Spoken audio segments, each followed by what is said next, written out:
conversation. Sure.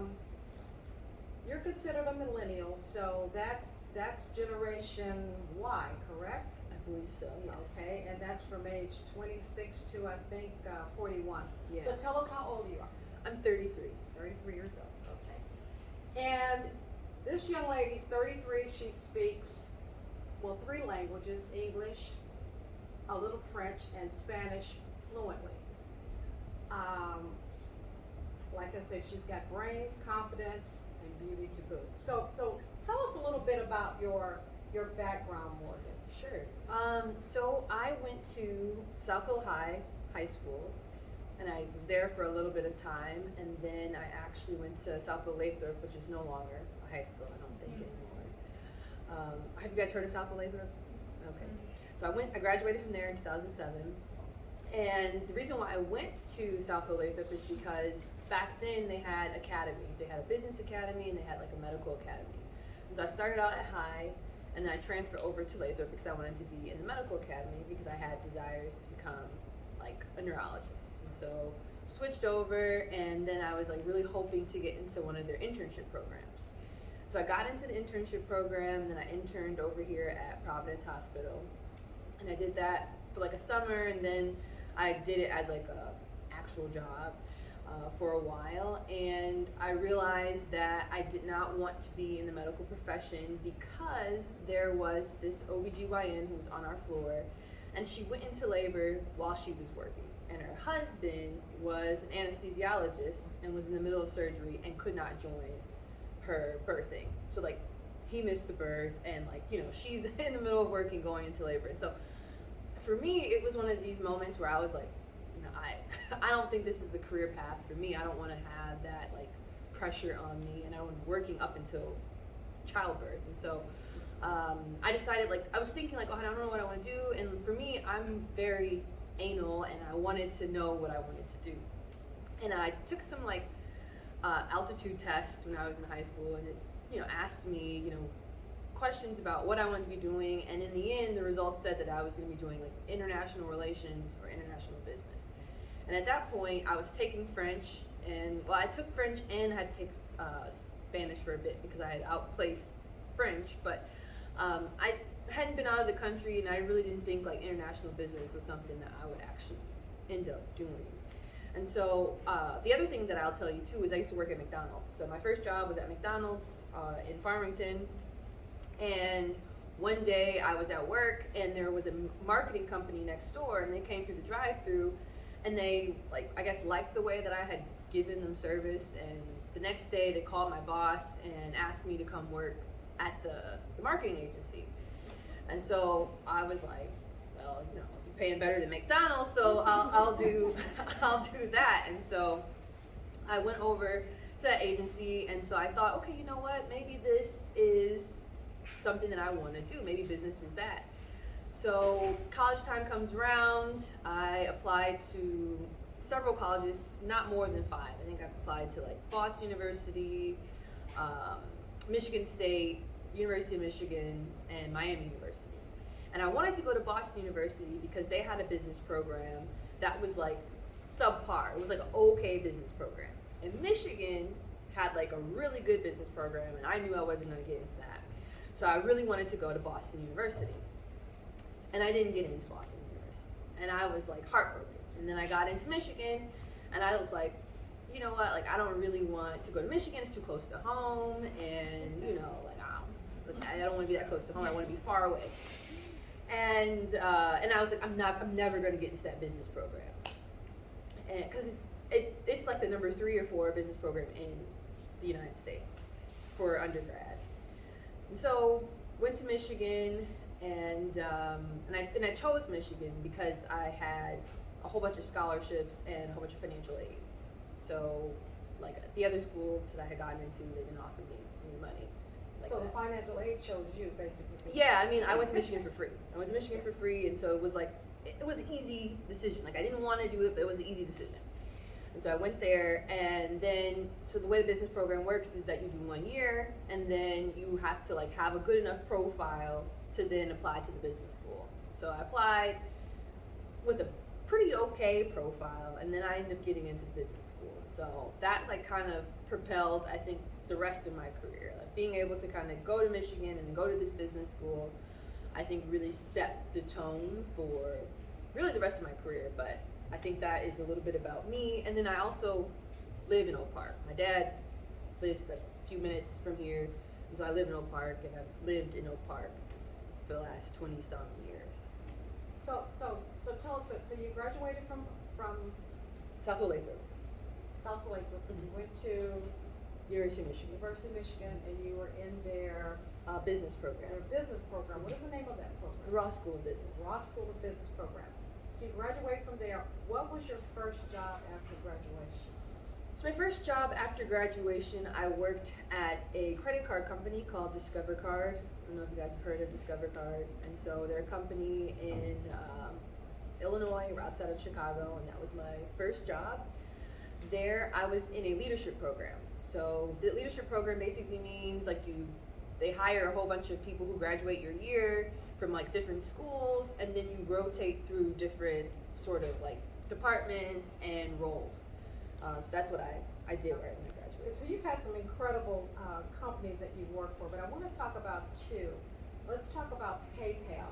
And I have to tell you, your uncle was so proud to come and visit you at PayPal. And he wanted to make this good impression. So he gets all dressed up in his suit and his tie to go see his niece at her job at PayPal. And he says, I was so shocked because when I got there, everybody was, working on the floor, and they had couches here and couches there and skateboarding throughout the place. In their pajamas. Tell us about that experience with PayPal. Yeah, so PayPal has a lot of different subsidiaries, and I worked for the Braintree version of that. So Braintree and Venmo, I know you guys know Venmo, that's all one. So that's the part that I worked for. And it was a great experience. It was my first entrance into tech. So historically, I had worked for financial institutions, and like I just felt suffocated. They were predominantly like dominated by like old white men, and I just did not feel that was a good space for this young black girl to thrive. So going into tech, I was like really happy. Like everyone really celebrated each other. It was still very white. It was still very white and not diverse. It's still male heavy, but it was a different sense of like camaraderie, and that everyone kind of just wanted to be working together. It was like very liberal also too, so everybody just was excited about the same thing. So at PayPal, like I said, it was still very white, and so we didn't have a employee resource group. So what is an employee resource group? Basically, it's a group for folks who identify as one way, and then like everyone who identifies that way or allies then join that group. So, there was a one for the LGBTQ community, and we called that Pride. And then we had a couple other ones for veterans, but we didn't have one for black folks. And so my company in Chicago, in our office, I think we had maybe 300 people in the office, and we had 3 black people. And so, I had realized like this is not very diverse, that we need something for us. We need a place, and all this stuff was happening in the world at that time too. And I was like, we really need a place where we can come together and talk. So at PayPal, I started the global employee resource group for black employees. And I did that. And then my actual job was in finance and operations. So like I did diversity inclusion work on the side along with like my actual day job. So you're in Chicago, and how old were you at that time? In your I 20s? took that job at 25. And so I remember at 26 you bought your first Yeah. home. In 26, I bought a new construction condo in Chicago, and it was, and tech pays well, so I was, And so now you leased it out, and then you got another opportunity, which allowed you to actually utilize your second languages. So tell us about that opportunity. Yeah, so I have always had a passion for wanting to like learn about social impact work, particularly globally, and so at at that point in my career, I had felt like I was at Braintree for 3 years, and I felt like I had learned everything I was going to know. I had been promoted, and I was just like, okay, this is not enough for me. So I decided that I wanted to either go to Nairobi, Africa, or to go to Bogota, Colombia. And so I decided to go to Bogota, Colombia, and I worked for Uber. So I worked for their headquarters in Colombia, and I did that for almost 2 years.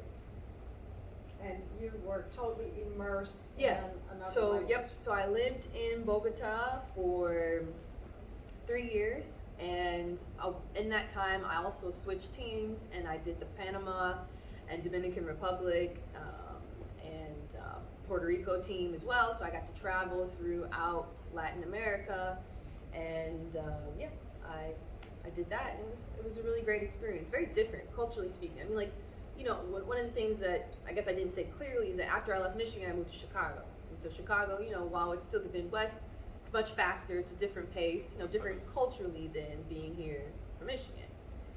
And then moving to Latin America was completely different. We're talking about a very different, like, language structure. You know, here we're kind of direct, straight to the point. People say like 20 words just to get one thing across.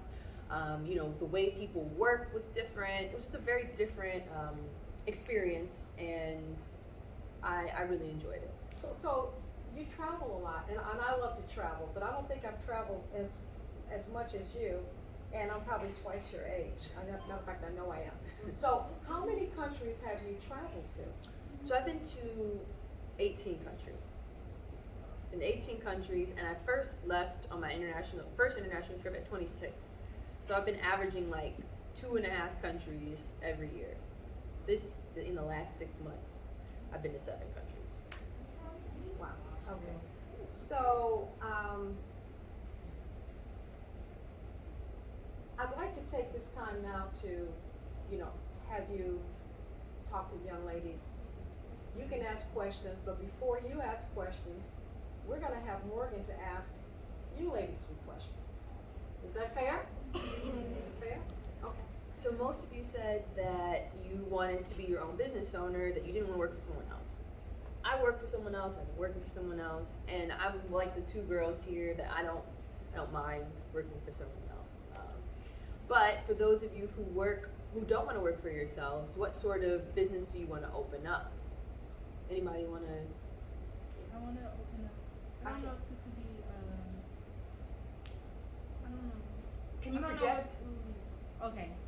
I want to open up my own medical center, Okay. but it's kind of not a medical center. Like, I don't know how to explain it. Like sports medicine. Okay. I have people go out and do sports medicine for different teams. Okay. Awesome. What about you? Candle making. Okay, awesome. So going back to, what was your name? The first girl? Khalees. So Khalees, what do you think you need to do to be able to, like, what do you think you need to do in the next couple years to get to the point that you want to get to in opening this sports management organization? Obviously, go to school and study sports management for myself. Because I feel like you can't send somebody out to go do something you don't even know about. So I will go study it myself and do internships and like build my way up. That's great. And you know, Tanya's stepdaughter studied sports management as well, so she's got some connections for you. My cousin studied that, so that's awesome. Okay, great. And you, for candle making, what do you think you need to do? I don't know exactly all the stuff I need to learn, but I know I need to learn different, like, I'm gonna try to explain. Okay. But I know what I want to do. Okay. I want to be, like, I want to create my own sense, like, from me. Okay. My brain may be different from me. Okay.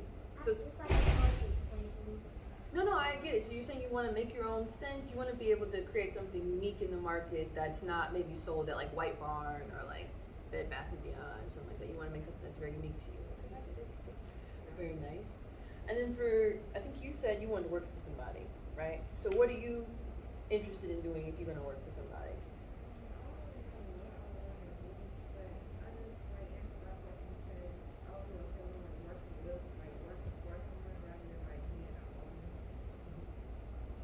Okay, yeah, okay. And someone over here said too, you wanted to work with someone. Do you know what you want to do? You want to be a nurse. Awesome. Oh, awesome. We Okay. need them. Yes, We need nurses. Oh my goodness. Yeah, I mean, and I think to the point that some of the ladies mentioned earlier, that you don't need to know what you're going to do now because your career is going to evolve many times. When I first graduated, high school, I was hoping, praying that I would get into business. And then what I'll tell you is that my business school was really competitive. And so everybody had an internship like a junior year of college. And I didn't get one of those internships. And I was like heartbroken because, you know, there was like this path. You have to get an internship, then you will get the job, and then everything will be okay. And I was like, oh my God, I don't have this internship. My whole life is ruined. I don't know how I'm gonna make it in life. And so I had a mentor at the time, and she was one of the only black professors. She was the only black professor in the business school. And she had some connections at Girl Scouts. And so she was like, look, you need an internship, and I'm gonna get you one. And so I was able to intern at Girl Scouts, and because she was a professor, she was able to pay me out of her pocket. So Girl Scouts got my free talent, and she paid me. And it was one of these really good opportunities because I had originally thought that I wanted to do kind of nonprofit work too, because I was like, okay, you know, I really love helping people. And then I worked at that Girl Scouts and realized that's not what I wanted to do either. And so then when I went to Discover Card, I was like, okay, I want to stay in finance. And then, like I said, that culture of just old white men just was like so suffocating that like I was like, I can't do that. I'll never survive. I'll never make it. And like you could see like my coworkers who were, you know, I told you we were in a program together. The white men were excelling. They were excelling, and like the white women were doing okay. And then I felt like I just was like I couldn't excel the way that I wanted to do at that company. So then I went into an even stuffier company. I went to work in like more traditional banking, and that was it was one of these jobs where I woke up every morning and I hated myself. And and it was like one of the biggest banks in the area, and like I said, it was a good job. It was pretty good paying. And my dad, you know, it was one of his dreams to have some sort of job like that. And he was like, Morgan, you gotta stick it out. You're gonna get a corner office soon. Just do that. I was like, Dad, I don't even want a corner office. And he was like, no, you gotta do it. This is a great job. It's a great opportunity. And at that time, I was just like, I'm either going to go crazy because I hate it here so much, or like I'm just gonna randomly quit, or I need to do something else. And so, Okay, we had a conversation about your father and a job interview that you were going to, another job okay, interview. yeah. And I think this is important for all of you young ladies here to Yeah. be very, very comfortable in your own skin. Yeah. So you want to tell us about that? Yeah, so I straightened my hair all my life until I graduated. And, you know, straightening your hair too much can obviously damage it. And so by the time I graduated college, because I was like straightening myself in college, because, you know, I couldn't go to the salon or whatever like that, my hair was like just damaged. And so I cut all of my hair off after I graduated. So I got the job, and then I cut all my hair off. And so my dad was petrified. And my dad is like 70. He's actually 70 today. Today's his birthday. And he was like horrified because he was like, oh my God, they're gonna fire you upon like arrival. Like, you know, like this is like the worst thing you could have ever done for your career. And you know, it's so crazy because being in the business school, you know, they teach you etiquette, they teach you certain things. And they were telling women how to wear their hair, what sort of clothes we needed to wear. They were perpetuating us to fit into a box. You know what I'm saying? And like a box but we black women really don't fit in, you know? And so I just remember telling my dad, I was like, look, they can fire me because this is what I'm gonna go to work like. And so I haven't straightened my hair since 2011. So I haven't straightened my hair in 11 years. And I've gone into interview after interview with an afro, with a head wrap, with braids, and I've never, ever thought about my hair going into an interview ever. I was okay, does it look halfway presentable? Okay, yeah. And I've just, you know, I've gone like that because I think at the end of the day, and you guys will see this, whether you're business owners, right? Because if you're business owners, you're going to need certain loans, you're going to need certain investors, you're going to need certain people, and you're going to feel the pressure to be a certain way, look a certain way, dress a certain way. And the same is true working for somebody else. You're going to also feel the pressure of doing that. And I just have been authentically myself in all the jobs most recently that I've taken, and I just feel like that has just been so liberating for me. And that's why I left some of those stuffy white male cultures, to be able to kind of be myself. And I feel like I've been able to blossom since leaving those sort of environments. You have a question? Can you speak up a little bit? Speak up like you're in the hallway.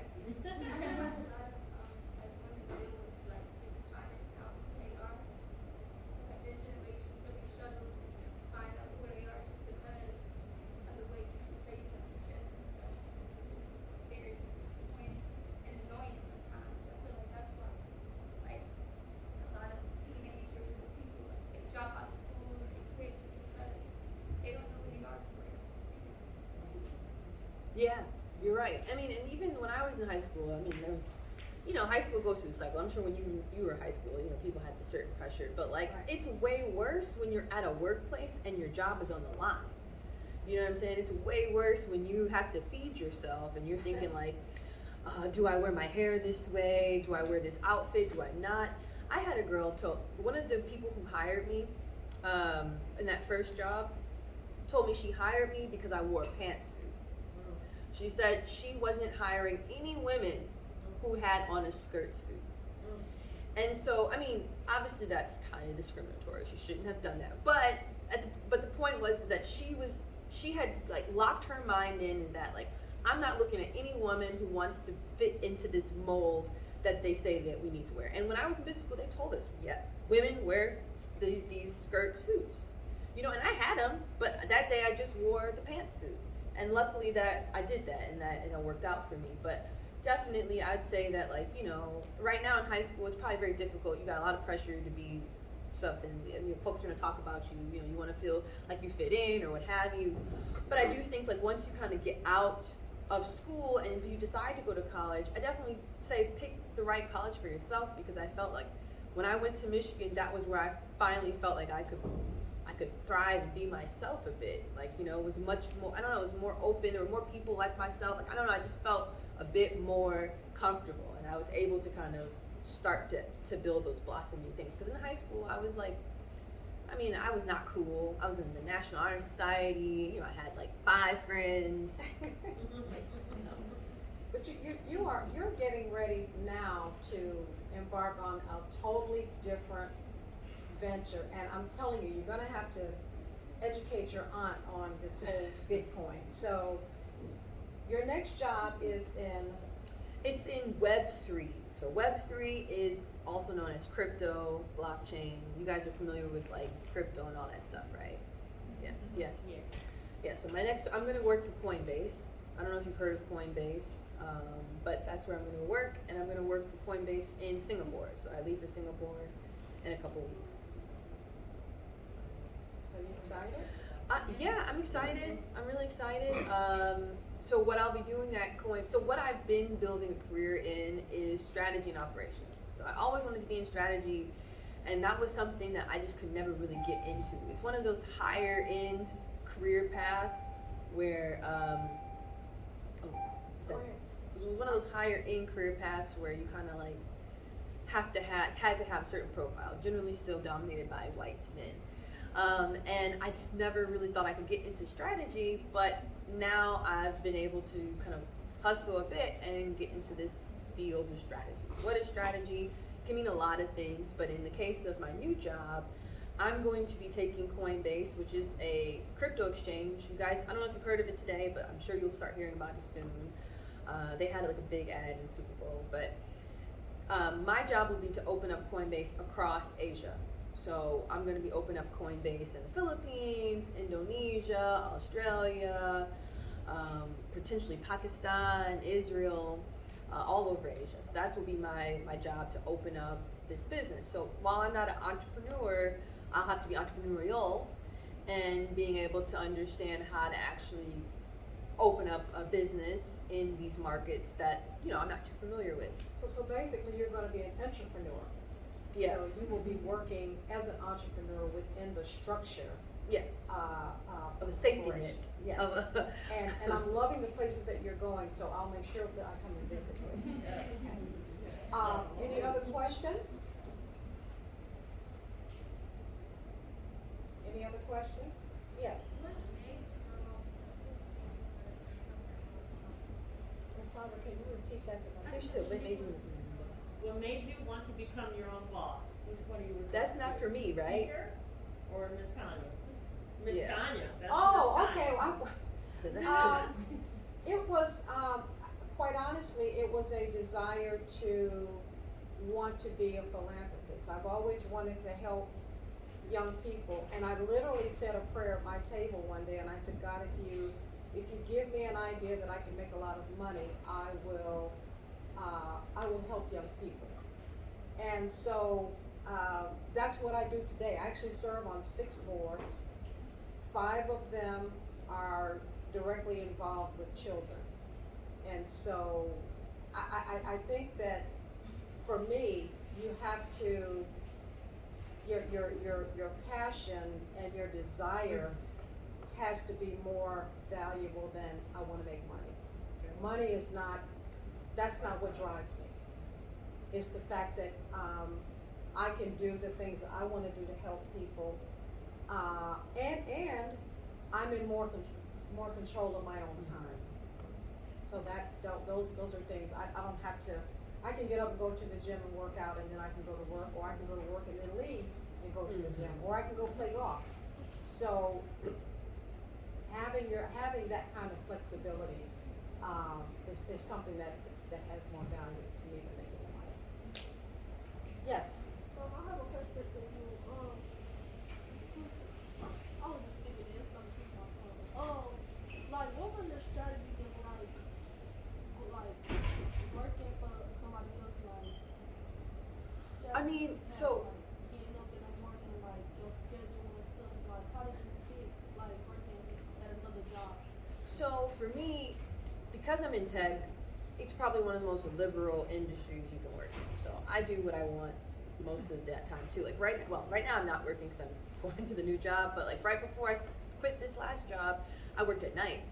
So I could do everything in the day that I wanted to do, and then at night I worked because my last company was in the Philippines. So, I mean, when you go to college, a lot of times they train you to work for someone else. I mean, that's generally speaking what they do. Like they train you to be obedient, to do what you're supposed to do, and then really go work for somebody else, whether you're a doctor, lawyer. I mean, that's what they train you to do, right? So it's very easy, right, to kind of go and work for somebody else. And what else? Well, I should say right when you graduate, right? And I'd say that, I mean, I don't know about the ladies here, but I think becoming an entrepreneur right after high school or right after college is very tough because you need certain skill sets, right? And certain like knowledge that you just won't get if you just do that right away, right? And like also again, going back to the need for investors or people to, you know, give you loans, they need you to have certain credibility, right? And so if you're, you know, unless you're Mark Zuckerberg, you know, and you just built Facebook or some Meta or whatever it's called these days, you know, it's really difficult. So for me, I've always wanted to be someone who has had my own freedom. I wanted to be able to travel. I wanted to be able to do what I wanted to do, and tech, for me, allows me to do that. And I've considered entrepreneurship, but you know, for me, I feel like it's a lot of stress. Like Yes, it initially, right? Like when you're building that business initially, and I've done some startup. I've built some startup ideas. And so I've done that like temporarily, and it's just not something that I want to do right now. I'd rather just kind of, you know, make my place in the world through this other path. Yeah, so I mean, yeah, and I'd say that like my experience has allowed me, so I could probably start my own business tomorrow. I probably could because of the experience that I've had, but I just don't think I have the appetite for that right now. So now you'll be embarking on a 4th language. Yeah, I'm studying Mandarin now to try to. I mean, they speak English in Singapore, But if I really want to, you know, be there, I think I should learn. And totally later. immerse yourself into Yeah. the culture. Yeah. Yep. So is learning a new language difficult? Yeah. I mean, who's taking a foreign language here? Okay. And what are y'all taking? Spanish. Okay. So, do you guys find Spanish easy? Okay, well, test them, test them. Test Okay. them, speak Spanish. ¿Quieres hablar conmigo? Oh, okay. Okay, so I think learning a language at your age can be challenging, but learning language at 30 is really challenging because you have your mind stuck in a certain way, and you're also not in the mindset of learning. Like, that's another thing, right? Going to school and then stop going to school and going to work is a really hard transition. And I'm going to be very honest with you ladies. I'm going to be very, very honest because why not? When I first graduated and I first started working, I was exhausted. Everyone in my program, we probably were exhausted. And maybe we went out on weekdays still trying to keep up that college lifestyle. And we would go to the bathroom and take short naps. Like, it was like so hard. Like, I'm not gonna, like, and we would, like, me and the guy on the same team, he'd come back and be like, okay, it's my turn to go take a short nap. Like, it was actually really, really challenging, like, to go to make a transition. And you guys won't know it until you're doing it. But I think everyone I know who's done that transition found it hard. And then to switch out from, like, so then you get in the spirit of working and you're comfortable with it and you're not needing to take naps in the middle of the day anymore. But then you're going back to studying, being diligent, doing homework. Yeah, that was tough. That's tough. It's a very tough thing to learn a new language. But I mean, with practice and immersion, So Uber actually paid for your Yes. Spanish while you were in Yes. South America. Yes. Uber paid to move me from the U.S. to Colombia, and they paid for my Spanish classes. Any other questions?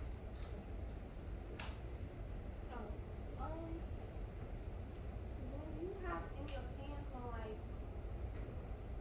knowing what you want to do sooner? Because I feel like I don't want to go to college and try to do something that I know I'm not going to want to be later in life. I feel like I don't want to waste my time. What are you leaning towards right now? Economics.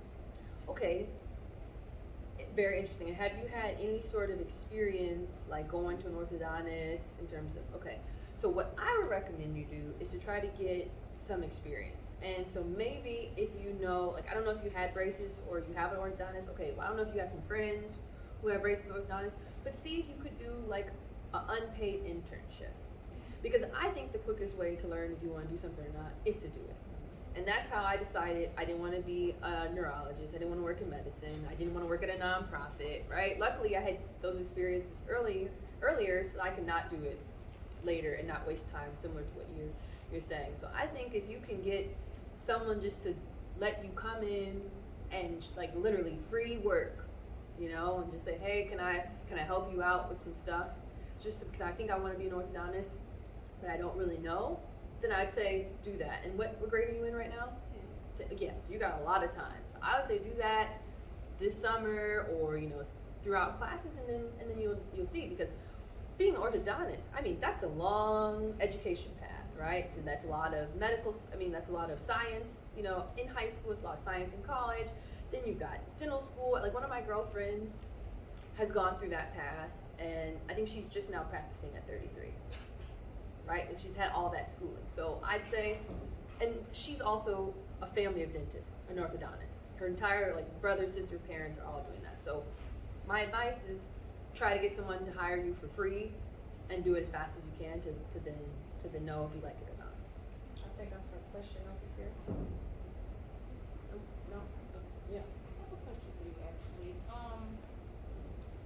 Okay, my question is, would you have any tips on how you handle owning multiple businesses and living your own life, like being with family or doing things that make you happy? Like, do you have any tips on She said, do you have any tips on how to work-life balance? She said, you own multiple companies, your family, how do you do it all? Most of my comment when people ask me how I'm doing, I say, well, I'm just trying to keep up with myself. And that's true.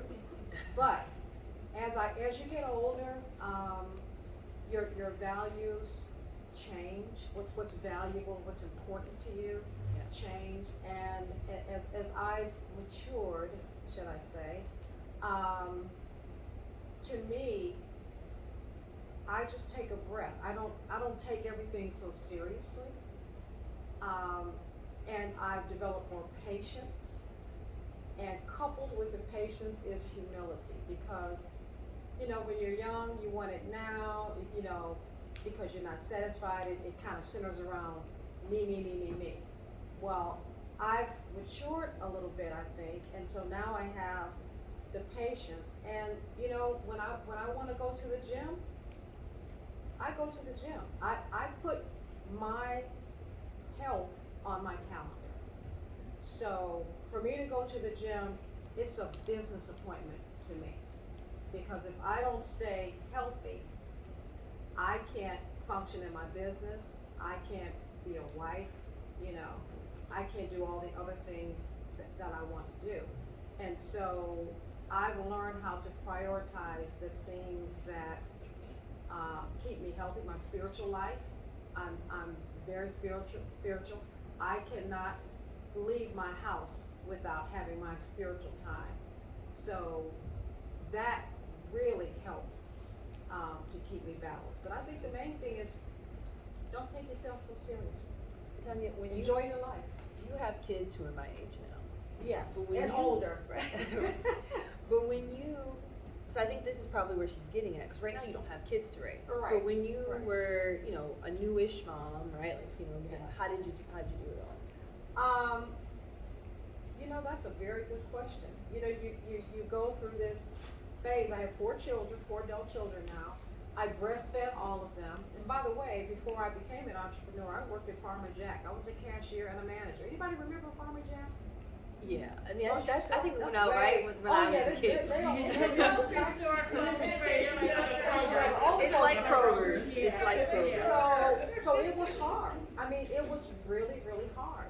But I think you have to be focused, and you have to. I wanted something better in life, and wanted to better myself and have better opportunities for my children.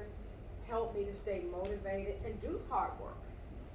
You know, my employees, when we do onboarding for our employees at our restaurants, I tell them, I'm not gonna ask you to do anything that I wouldn't do myself for my own company. If I see paper on the floor, I'm not gonna wait and tell you to pick it up, I'm gonna pick it up. So but I think you really have to stay focused and really be willing to do the hard work to get to the next level. Life's not easy. Life's disappointing. It can be depressing sometimes. You can be in a discriminatory environment, which you've experienced. You cannot let any of that keep you from meeting your goals. And that's what keeps you grounded. And I think too, you can't let your current day circumstance keep you from your goals. Because, I mean, I was you girls. Like I said, I went to the high school down the street, and I lived, you know, down here, probably next to some of you guys now. You may see me out. But I did not see myself here in the life that I'm living now when I was your age. I mean, I was just like on a prayer trying to get to the next step and the next step, because I didn't have mentors like that in high school. Like, I didn't have people who looked like me who I could talk to back then that I understood that could create a certain life that I wanted to create. And so I set the bar low in terms of what I wanted to do. And I was just like, well, I just gotta go into business, I just gotta get a job and move out of Oak Park, and that was it. You know what I'm saying? And then now, God, the bar that I've created is that it's so high that I don't know if I'll achieve it now, but you know, like I've really just kind of, you know, just kind of raised the bar. But I would definitely say, I think to Tanya's point, like I said, I worked at McDonald's, and I could have stayed there, And like John was saying, she was at Farmer Jack and she saw, okay, hey, you know what, like this, there is this more that I want to do and create and get done. Gotta do it. Do you have a question? Yeah, my question was, how did your spiritual life help you to decide what you wanted to do? One of the things that, for me, I try to have that quiet time so that I can hear, you know, as my great grandmother would say, what thus saith the Lord. You gotta be able, sometimes we're moving so fast and we're so busy, we don't hear anything. And a lot of times, and I'm sure you've all had this experience where you say, something told me to do this and I didn't do it.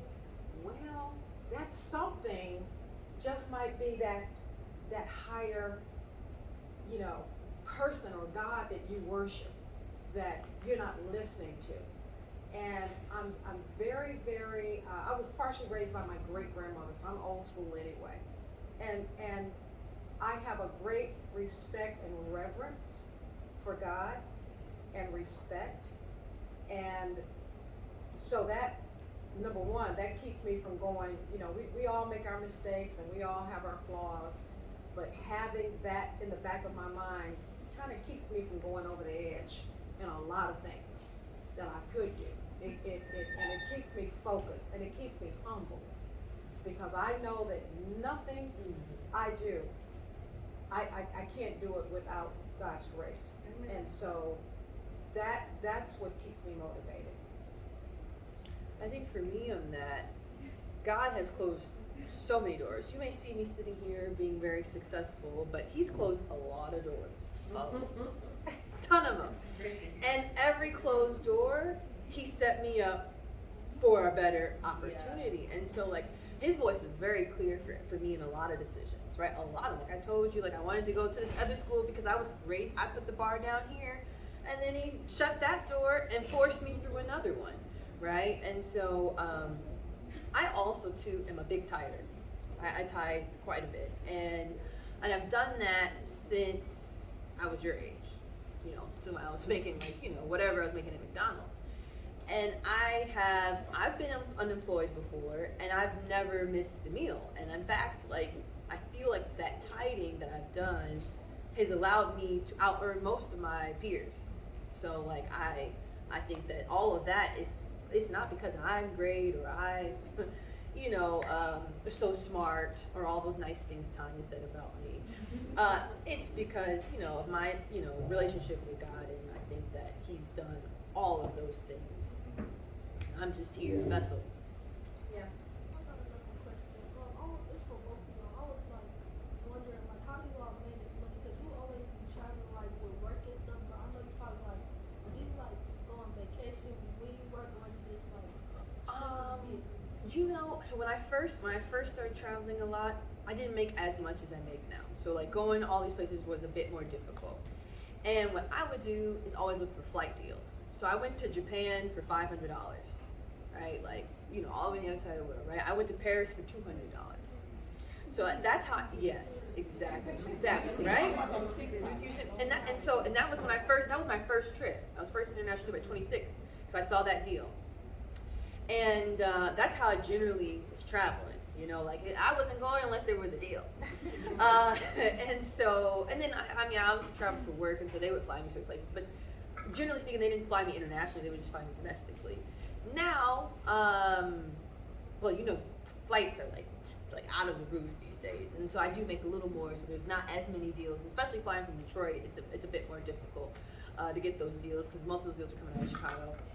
And so what I do in terms of saving is I take 25% out of my income and put it directly into a special account, and that's in my travel budget. And so, you know, there's also these other ways you can like save money and make money, right? Like through points, through specific credit cards, through like, for example, if you're traveling abroad and you use your debit card, like your Bank of America debit card, Chase, you're getting charged high fees. you know, like a high exchange rate. But if you have a different card, like a Charles Schwab, like what I have, they reimburse you for all your fees. They have the best exchange rate, and you know, all that stuff adds up, right? So like I had some of my well-traveled white friends to teach me all of the tricks of the trade, and that's how I've been able to travel for, you know, still without having to pay a whole bunch of money because of those tricks and things like that. So, yeah. Yes. Miss Tanya, how did it feel? Well, what was the biggest cultural shock you had from going from the employee to the employer? What's the biggest cultural shock you had from going from the employee to the employer? Well, that's a very good question. I think it wasn't, I didn't really have a shock because as an employee, I love to serve. As an employer, I still love to serve.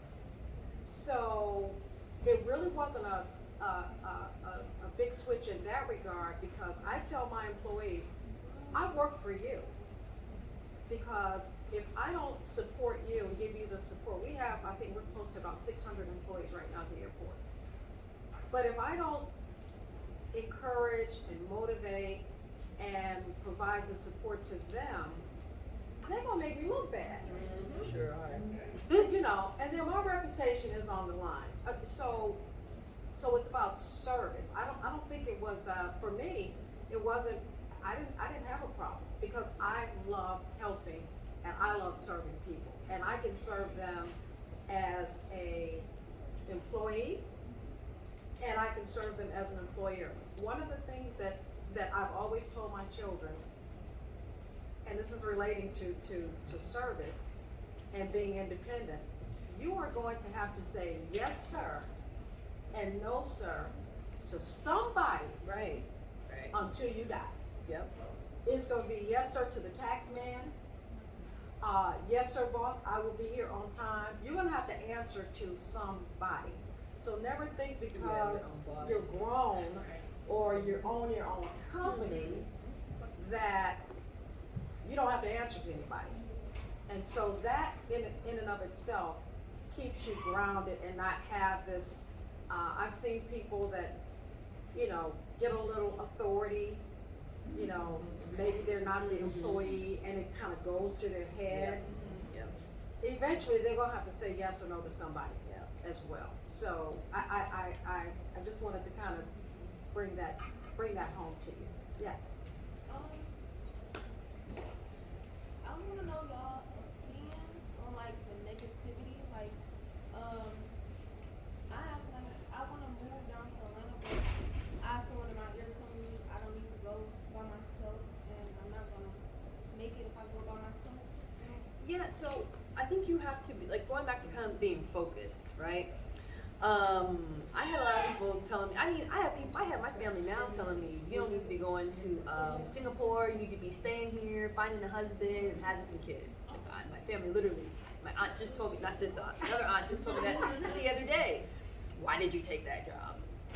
Like, I don't know how spiritual you are, right? But like, if you feel like, you know, you're being led to Atlanta by whomever is leading you, I'd say go. And if it's meant to be, the doors will open. Like I said, I've worked in lots of different random places, and the doors have flown open in those opportunities. And so I couldn't not walk through them, right? So if you're meant to go to Atlanta, you'll get into, you know, Georgia Tech, or you'll get into Emory, or you'll get into whatever school, or you'll get a job there, or what have you. It will happen.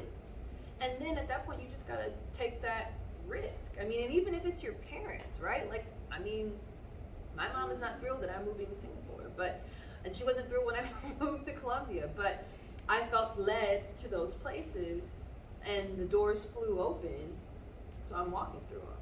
So you kind of just have to just tell them, like, hey, I'm being guided this way, and if it works out, I'm gonna go. Very good. Any other questions? Yes. Oh, I'm sorry. When you were traveling, did they like offer you residence or like Yeah. Yep. So I have a residency. I have a visa for Singapore, and I had a visa when I lived in Colombia. Yep. So my company has to pay for that. So they pay the legal fees, and generally speaking, they pay to move you to. So they figure all that stuff out. Let's go. Yeah. So if you want to start a business, you have to do at least 1 year of college. I don't think so. I mean, you could. It depends, right? You could start. It just depends on who you are, right? You can start a business in college. You can start a business in high school, right? You can start a business after college. I think, like, on the average, like, those who are probably successful business leaders have had some experience doing something else, right? And it's maybe not college. It may be that, for example, one of the most successful black men in Michigan who owns like all of these Ford and Chrysler dealerships is one of my really good friends' dad. And he worked at a Ford dealership when he was like in high school. He didn't go to college. That owner of the dealership died and like gave him a dealership. And now he, like I said, is one of the richest black men in Michigan. No college experience, only experience working in that particular field. And now he's grown the business, you know, statewide and is a multimillionaire. So like, it doesn't, every path is not the same, right? Depending on what you particularly want to do. And I'll let the business owners also answer this. You had a question?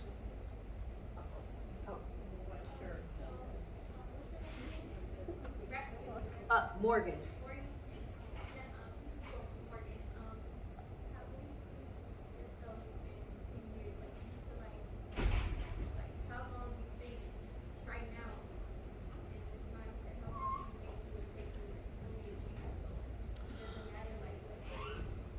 Yeah, so my aunt here asked me that in preparation. She said, what are you doing in 10 years? I said, I don't know what I'm doing in 10 months. Like, but I think in 10 years, I've set some goals for the next 5 years about like financial goals and, like actual passion goals, right? And so I just try to keep my goals short. I think that 10 years is too far out to think about. I mean, like, ideally, I've got some things I want to be doing, but if I don't meet those, intermediate goals, then I need to reevaluate what those long-term goals are like. But I think I'm on the right track to where I want to be. But if I can answer your question, like, in its purest state, I don't want to be in business. I want to, like, own some vineyards. I want to be, like, in South Africa, and I want to open a restaurant, and that's what I want to be doing, which has nothing to do with what I'm doing today. But I do want to have reached a specific financial goal, and I do want to reach a certain social impact goal before going off and doing this other random thing. So I wanted to go into law, and I was wondering, like, is there any like internships for that? Yeah. So I would say probably now. What grade are you in? 10. 10. I would say maybe if you can find some local law firms very similar to her that will just take you in and do like, not paralegal work, because I think paralegal work still requires probably, some real experience, but She could intern. yeah, but be an intern. And like, when I say internship, internships can mean lots of different things. They can literally mean that you're filing papers, right? That's not like the most ideal experience, right? But that is one way of having an internship, and an internship is actually they give you responsibilities in certain work. They tell you about certain cases they're working on, or they help you understand a little bit more about what it means to be a day in the life. I would say take either one, right? If they tell you just to file papers, being there in the office at this age, you're going to be able to meet people and ask them questions like, hey, like, what is the most difficult case you worked on, or X, Y, and Z. Even if you just have to file papers. I've had those jobs too. I've had jobs where I've literally just answered the phone as a receptionist. So I'd say, maybe do that. And then, I think what would be interesting, Tanya, not to give you guys some more work. Sure. But could be interesting is if you did like a job fair and brought in people who, have work in these different fields, like in dentistry, in law, and then maybe these people might be able to give these kids opportunities. Absolutely. Actually, one of our board members is a lawyer, Okay. and but she has her own. Well, practice even better. So so that's a good point. So noted, We ladies. just talked about that, we just said, there we go. Yeah. So I think that it's a good question, and maybe you've made yourself an internship now. Absolutely. What's your name? Victoria. Victoria. All right. Heard what Victoria said. Okay. So noted, Victoria. Yes. Oh. Advice would you give for people that don't want to work in business, like, but like medical field or in the law? What kind of advice would you give for those? I mean, I think my advice would be that you like I said, try to go to these things, go to experience whatever it is that you want to do, because those career paths have much longer educational, dedication, right? And you don't want to be 10 years in and be like, oh, I don't want to do this anymore. So I'd say that is the first thing I'd say. I'd say if you can't do that, talk to as many doctors and lawyers as you can. And I don't know how tough that is for you, because I didn't know any doctors and lawyers when I was in high school. I didn't know one, any of them, right? But I did transfer high schools to try to then get into that program to then be able to get that experience to do that. So I'd say wherever you find opportunities to be able to learn more about the industry, do that. And then I'd say, those career paths are quite, they require a lot of dedication. So I'd say be really passionate about what you want to do, because with business I can do marketing tomorrow. I mean, it would be challenging, but I could do marketing tomorrow, right? You can't necessarily go be a radiologist and then be a cardiologist the next day. Right. So I would say really become passionate about what you're doing and where you're going. And the last thing I'd say is also don't, if you know you want to do that, don't necessarily give up, because I've got quite a bit of friends who didn't do well on the MCATs, didn't get into their ideal med school, failed the boards the first time. I've gotten a lot of friends who've gone through those paths, and some have decided, you know what, this was not meant for me, and I'm truly gonna go do this other thing. And then the other ones who were like, no, this is what I'm gonna do. They've tried and they've persevered, and all of them are practicing now, even though they may have been 5 or 6 years later than their class. They've still done it. I have a quick something to add to that. Also, some of the classes and the programs that we offer here at the high school, take advantage of those. Because I feel like a common thing, what advice would you give for this type of career, that type of career? Well, we could actually sample some of those careers now here in the building. We offer CASA, we offer OTEC, we offer a number of different programs. So just take advantage also, so that you can, like you said, minimize wasteful time. You can do that stuff while you're in high school and realize that, okay, I don't want to do this. I want to try something else. This right here is an exploratory time for you guys. Yeah. So take advantage of it. Thank you. There was one question, and I think we're going to wrap up. That'll be our last question. Oh, we have two? Okay, let's two, just and take then we'll the wrap last. up. Okay. It is not really, it is a question, it's not really a question. Okay. Because everybody expects me to want to go nursing school and stuff, nurse. Okay. And then days one, but I want to become a therapist, and I want to open up my own place. I want to open up my own place, be a therapist, and play everybody teaching out, massage and stuff. But I don't want to pay as much. Everybody thinks I'm a nurse. You want to be a massage therapist, or you want to be a psychologist? I'm sorry. What kind of? Psychology. I Oh, wanna- right. I think she was saying you have your own practice, right? I do. I didn't hear the full question about it. She's saying that her people in her life are pushing her down a medical path of being a nurse, which I actually think therapists make more than nurses, in the long term. But she was saying that people are pushing her down one path because it's going to make more money, but she really wants to be in your field and open up her own, practice. Okay, so yes, I am a licensed psychologist, and we were talking about school. You probably need to plan to be in school for about 10 years when you're pretty much calculating everything you're going to need to do. And as far as the money, I mean, you can be in any field and make money. Right. Just say that if you need to know, you do need mentors. You need to know how to go about doing what you want to do, and acknowledging your passion, but also making money. And so I do a few different things. So I have my practice, and I used to do a lot of therapy. I don't do as much therapy anymore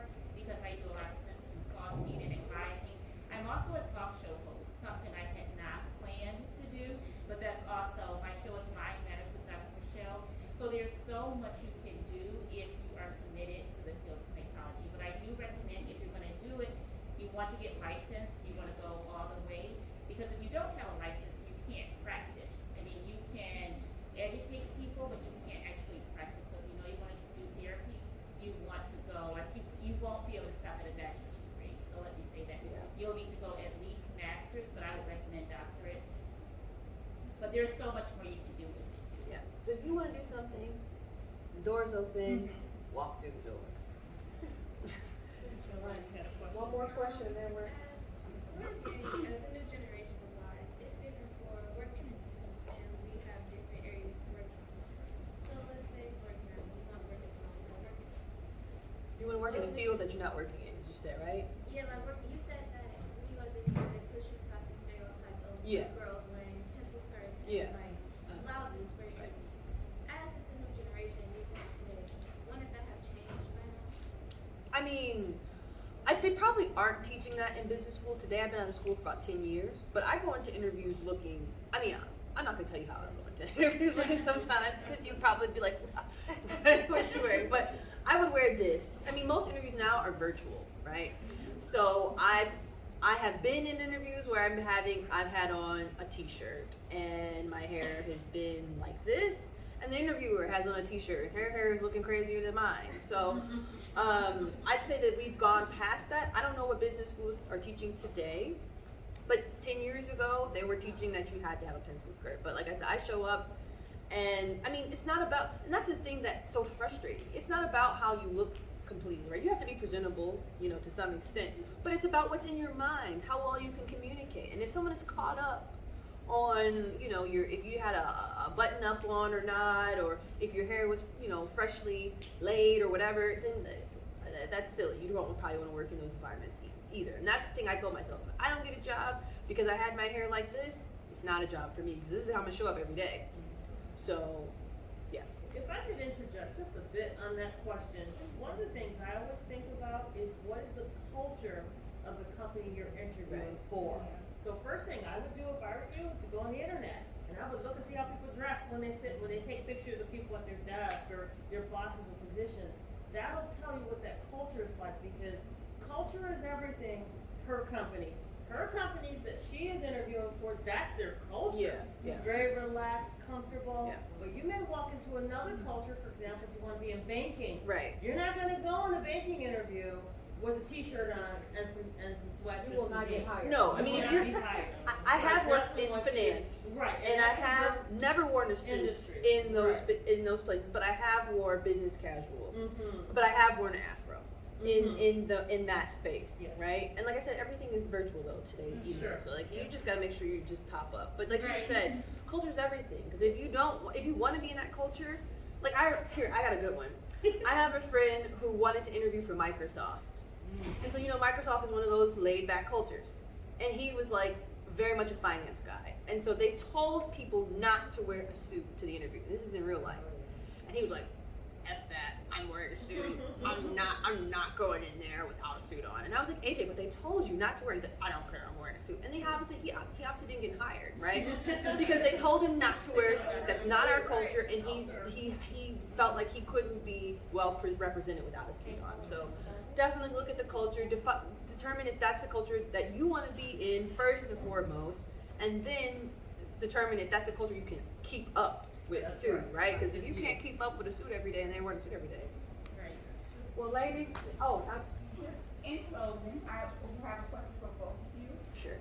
My question to you, this morning, you had mentioned earlier that when you were in high school, you didn't quite fit in. Yes. And because maybe your direction is a little different. So what encouraging word can you give to our young ladies? Because a lot of our young ladies who are in clubs and organizations, they don't necessarily go down the same path as a general population. Right. So what advice can you give those ladies to help them be successful here in high school? Yeah, I would say that you have to, first of all, again, don't let your current day circumstances define where you will be in 10 years, where you'll be in 5 years or 2 years. Don't let that dictate, like you have to set in your mind, if I don't want to be here, if I want to be doing X, or if I want to be fitting in, or if I want to do whatever it is, don't let where you are today, whether you're, you know, misfit or whatever you want to define it, as like being who you are, for the rest of your life. Like, be like, okay, this is a phase, this is a season in my life that I'm going through. This is a stepping stone that I need to move out of. That's the first thing. And I think the second thing is, you know, like, you obviously need people. So I'd find the friends that are like you, who like have the same goals as you. Like I said, most of my friends, we were all like very nerdy NHS people, right? National Honor Society people, and I didn't really have any cool friends. I didn't. But you know what? Now some of my friends have $1 million homes in New York. You know what I mean? Like, so these are these you know, people who were my friends. And I'd say then nextly, just like, you're gonna make it, right? Like, you're gonna make it through, you just have to take one step at a time. So if you don't know what you wanna do, if you wanna have a candle making business, but you don't know how you wanna make your fragrances, take it one day at a time. Okay, I know I wanna do that, and then say, okay, what's the next step? And then say, okay, maybe tomorrow I'll look into that. And just take it one day at a time. All right, and my last question for Ms. Tanya is, what advice as an employee would you give, as an employer rather, would you give our students, what kinds of things do you see that you can give our students some knowledge and wisdom to do on the job as they're seeking employment or employment? Thank you. The first thing is integrity. Punctuality. Those are key. But of all of them, integrity. Because if you, and an act of servitude, you have to, if you're working for someone, and in our industry, we serve the public. And so you have to come with that attitude of service. You will not make it in our industry. Any industry. Right, without that service. But integrity is so very important. We're living in a society now where it's okay for people to lie, to steal. It's not okay. It'll never be okay. And so just remember that. Regardless of what you think people aren't watching you, people are watching you. And it will catch up with you. And it will catch up with you. It is not okay. We have we have fired. I forgot I'm videotaping it, but we have fired people because of their lack of integrity. And they were very good at what they did, but that doesn't matter if I can't trust you. I can't keep you. And that and those same characteristics are really transferable into every phase of your life. You're gonna have to have integrity in your personal relationships, with people that you work for, all across the board. Or with. You've got to be trusted. I mean, this is a good conversation. I want to add one thing. I just want to add one thing to that. I want to add one thing to that. Be hungry. Be hungry about whatever it is that you want to do. Whether you want to be a lawyer, whether you want to be whatever it is that you want to be, because like the people that I hire on my team that are the best at what they're doing is because they're hungry. They want to learn as much as they can. They're willing to do the dirty work, right? The service part of service, because they're so hungry to learn. So I'd say also be hungry. So this is, let us give our guests a